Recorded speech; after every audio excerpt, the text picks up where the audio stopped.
ही सपना है तेरा, तूने पहचाना। एसएससी सीजीएल का एक और महायोद्धा लक्षण एजुकेशन संस्थान की ओर से ये हमारे 28वें योद्धा हैं। और भी योद्धा हो सकते हैं जो अभी तक मिलने नहीं आ पाए, किसी वजह से बहुत सारे कारण हो सकते हैं। जैसे देवेंद्र के भी साथ भी यही हुआ था कि देवेंद्र के जॉब के कारण सरकारी नौकरी में ये जेल प्रहरी का जॉब था इनका, तो उस वजह से क्या था कि थोड़ा सा 2-3 दिन लेट हो गए। और होता भी है कि सरकारी विभाग में इतनी जल्दी छुट्टियां नहीं मिल पाती हैं और सीजीएल का रिजल्ट अपने आप में बड़ा रिजल्ट होता है। तो 3 दिन के बाद देवेंद्र कैसा महसूस हो रहा है आपको, कैसा लग रहा है सीजीएल? बहुत अच्छा लग रहा है। हर एसएससी एस्पिरेंट के लिए सबसे ज़्यादा ड्रीम जॉब उसकी सीजीएल ही होती है और मुझे वो सीजीएल मिली है और उसके लिए आपका भी धन्यवाद। मैं भी कहना चाहूँ कि मेरी भी थोड़ी मेहनत रही, आपका भी बहुत ज़्यादा सपोर्ट रहा। तो एसएससी सीजीएल सबसे बेस्ट जॉब है अगर एसएससी एस्पिरेंट चाहता है तो उसके लिए। तो नए बच्चों के लिए क्या बोलना चाहोगे जो अभी जैसे आपने देखा कि 12th का रिजल्ट आने की स्थिति में लगभग आ ही गया है, तो ऐसी स्थिति में आप क्या कहोगे कि नए बच्चों को कहाँ जाना चाहिए, व्यापम या एसएससी? यही बोलूँगा मैं कि एसएससी सबसे अच्छी चीज़ है। अभी 12th का रिजल्ट आया है तो उसके बाद में अगर आप प्रिपरेशन करना चाहते हो, कॉम्पिटिशन फील्ड में आना चाहते हैं तो एसएससी कीजिए। आप अगर व्यापम में जाते हैं तो व्यापम का आपको पता है व्यापम का कोई शेड्यूल नहीं है, कोई मतलब शेड्यूल है लेकिन वो टाइम पर नहीं कर पाता है अपनी प्रोसेस, उसकी प्रोसेस भी थोड़ी स्लो है। लेकिन एसएससी में हर तरह की जॉब है। आप एसएससी अगर डिफेंस में जाना चाहते हो आपके पास जीडी है, आपके पास सीपीओ है। अगर आप ऊपर पोस्ट में जाना चाहते हो तो सीजीएल, सीएचएसएल, मतलब हर तरह की जॉब एसएससी निकालता है। हर साल हर 3 से 4 महीने उसका एग्जाम होना है। एसएससी का सिलेबस भी देखा जाए तो एक लिमिटेड सिलेबस है, ये नहीं है कि आप कहीं से भी कुछ भी उठा रहे हैं। एसएससी अपने दायरे में रहता है और अपने उसने जो अपना लास्ट ईयर का सिलेबस किया है उस बेसिस पे आपको देखना चाहिए कि आप जो आप पढ़ते हैं आपको वो मिलता है। और जो सर की सीट्स हैं, जो सर के नोट्स हैं, उसमें से आपका काफ़ी ज़्यादा कवर हो जाता है। मतलब ये समझिए कि सर का अगर पेपर में 70% आ रहा है तो सर का 100% है, मतलब उससे ज़्यादा ही है। तो आप एसएससी की तरफ फोकस ज़्यादा कीजिए क्योंकि एसएससी में लाइन भी है, गाइडेंस भी है, सब बैठे हुए हैं और उसमें टाइम के हिसाब से आपके पास हो भी जाता है टाइम के साथ में।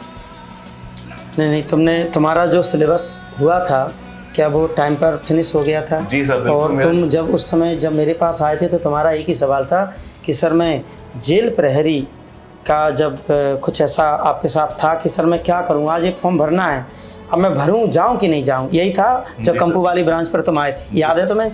वो पल मेरे को आज तक याद है। तो मैंने कहा था कि बिल्कुल भी आप एसएससी की तरफ फोकस करो मत करो। तुमने कहा कि घर का बहुत प्रेशर है। तो उस समय जो सोच रहे थे तुम और जो क्या करने की सोच रहे थे, वहाँ से यहाँ तक का जो सफ़र थोड़ा सा बताओ, क्योंकि आज तक मैं भी नहीं समझ पाया हूँ कि उस समय ऐसा क्या हुआ था। फिर उसके बाद तुमने उसको ज्वाइन कर लिया, तुम्हारे अंदर किस तरह का डर था या प्रेशर था, तो वो और भी बच्चों के अंदर हो सकता है। सर यही रहता है कि आप जैसे किसी जॉब में आपके पास फर्स्ट जॉब जो आई है आप उसको नहीं छोड़ पाते हैं या फिर घर वाले कुछ कहते हैं, लेकिन मेरा मन शुरू से एसएससी का ही था। एसएससी के लिए मैं आपसे पढ़ता था, एसएससी के लिए ही मेरा ड्रीम जॉब भी मेरा एसएससी का सीजीएल लेना रहा है, वो मेरे को अभी मिल चुका है। पर उस टाइम पर ये सिचुएशन थी कि ये लग रहा था कि अपन आगे चल के कुछ कोशिश कर लेंगे, पर अभी जो आई है उसको ले लेते हैं। वो मेरा डिसीजन हो सकता है थोड़ा गलत हो या फिर थोड़ा मैंने जल्दीबाजी में ले लिया हो, पर उस टाइम पे मुझे वो लेना ज़्यादा सही लगा था तो मैंने ले लिया था। पर अब मुझे फील होता है कि हाँ, अगर मैं वहाँ से यहाँ होता तो हो सकता है कि अभी सीजीएल मिला है तो सीजीएल में अपर पोस्ट भी मिल सकती थी मुझे। तो मेरा जो टाइम जो था वो थोड़ा सा डिस्टर्ब भी हुआ। इसीलिए मैं बोलना चाहूँगा कि आप अगर व्यापम की तरफ न जाके एसएससी की तरफ जाएंगे तो एसएससी आपको पक्का सिलेक्शन देगा। और एसएससी में पोस्ट तो है ही है, और इस बार एसएससी के 2 बार तो एमटीएस कराया है इस बार, तो उसका कैलेंडर, उसका टाइम टेबल, उसका शेड्यूल बहुत ज़्यादा है, बहुत ज़्यादा सही है और बिल्कुल परफेक्ट हो चुका है। अब तो एसएससी डिले भी नहीं करता है। पहले एसएससी के रिजल्ट रुक जाते थे पर अब नहीं, एसएससी अब बिल्कुल पंचुअल हो चुका है किसी भी चीज़ में। सोसाइटी से या तुम्हारे रिलेटिव से या तुम्हारे फ्रेंड्स से तो इस तरह का क्या फीडबैक आ रहा है, किस तरह का पॉजिटिव आ रहा है तो किस लेवल तक आ रहा है? पहले कैसा आता था? पहले भी था कि सबको पता था कि आप तैयारी कर रहे हैं। तैयारी एसएससी में शुरू से सबसे बोलता था कि मैं एसएससी की तैयारी कर रहा हूँ। फिर सब लोगों ने बोला भी कि जब एसएससी की तैयारी कर रहे हो तो आप व्यापम में क्यों गए नौकरी में। पर उस टाइम की कंडीशन के हिसाब से चला गया मैं। पर अब सब लोग बोल रहे हैं कि हाँ चलो, आपने जो कोशिश की थी, आपको जो गाइडेंस मिली, सर ने जो आपको गाइडेंस दी, उस हिसाब से आपका हो गया। तो आपको बहुत खुश कर दी है, बहुत ज़्यादा शुभकामनाएं मिल रही हैं मुझे अभी कि आपका जो आप चाहते थे सीजीएल जॉब वो आपको मिल चुकी है। नए लोगों के लिए कुछ और कहना चाहोगे, कुछ मैसेज सोसाइटी को, समाज को, या उन पेरेंट्स को, या उन लोगों को जो कई बार क्या होता है कि जिनके इर्द गिर्द बहुत सारे बच्चे होते हैं जो तैयारी तो कर रहे होते हैं, और कभी कभी क्या होता है कि पेरेंट्स चाहता है कि 1 साल में ही वो सिलेक्शन ले ले, या हमारे इर्द गिर्द हमारे रिलेटिव्स या और भी नेगेटिव वेव्स होती हैं, तो उन लोगों के लिए क्या कहना चाहोगे कि तैयारी करने वाले बच्चों को आपको ज़्यादा टॉर्चर करना चाहिए कि नहीं करना चाहिए, क्या बाकी में कि थोड़ा धैर्य रखना चाहिए, जो तुमने सहा हो वही बताना।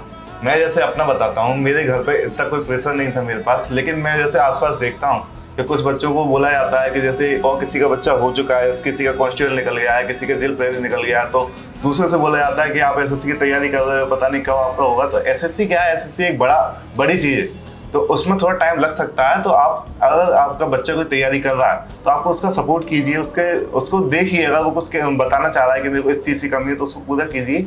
और एसएससी थोड़ा टाइम लेता है, एसएससी में आपको वैसे मानना चाहिए कि 6 महीने में सबका हो जाए, पर एसएससी में अगर आपको 1-1.5 साल लग रहा है तो आपको वो टाइम आपको बेनिफिट देगा। जैसे मेरा जो टाइम था, मेरे टाइम में मैंने प्रिपरेशन किया, 2 साल प्रिपरेशन किया 21 से, तो उस टाइम पर जैसे नहीं हो पाया, पर मेरे को उसका फ़ायदा ये मिला कि मैं ट्रेनिंग पीरियड में जब रहा तो मैं थोड़ा पढ़ाई करके भी मेरा सीजीएल प्री मेंस दौर निकल चुका है। तो कहीं ना कहीं आपका बैकअप बन जाता है, आपका बेस बन जाता है। तो और सबसे यही बोलूँगा मैं कि आपके अगर बच्चे पढ़ रहे हैं तो उनको सपोर्ट करो कि जल्दी नहीं पर अच्छी चीज़ लो, सीजीएल लो, सीपीओ लो, सीसीएचएसएल लो, एसएससी का कोई भी ले लो, सारे अच्छे हुए।